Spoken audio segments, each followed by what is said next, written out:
एक बार भगवान बुद्ध जेतवन विहार में रह रहे थे। भिक्षु चक्षुपाल भगवान से मिलने के लिए आए थे।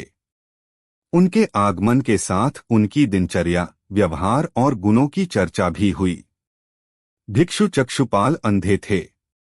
एक दिन विहार के कुछ भिक्षुओं ने कुछ मरे हुए कीड़ों को चक्षुपाल की कुटी के बाहर पाया और उन्होंने चक्षुपाल की निंदा करनी शुरू कर दी कि उन्होंने इन जीवित प्राणियों की हत्या की।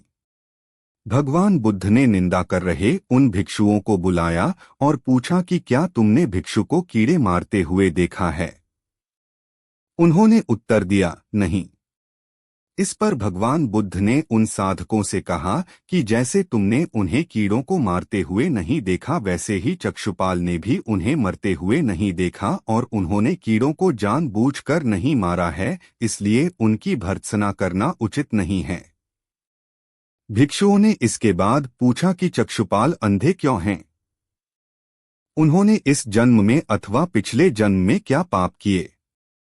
भगवान बुद्ध ने चक्षुपाल के बारे में कहा कि वे पूर्व जन्म में एक चिकित्सक थे। एक अंधी स्त्री ने उनसे वादा किया था कि यदि वे उसकी आंखें ठीक कर देंगे तो वह और उसका परिवार उनके दास बन जाएंगे। स्त्री की आंखें ठीक हो गईं, पर उसने दासी बनने के भय से यह मानने से इनकार कर दिया। चिकित्सक को तो पता था कि उस स्त्री की आंखें ठीक हो गई हैं।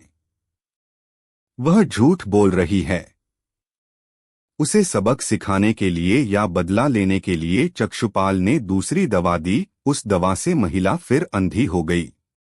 वह कितना ही रोई पीटी, लेकिन चक्षुपाल जरा भी नहीं पसीजा।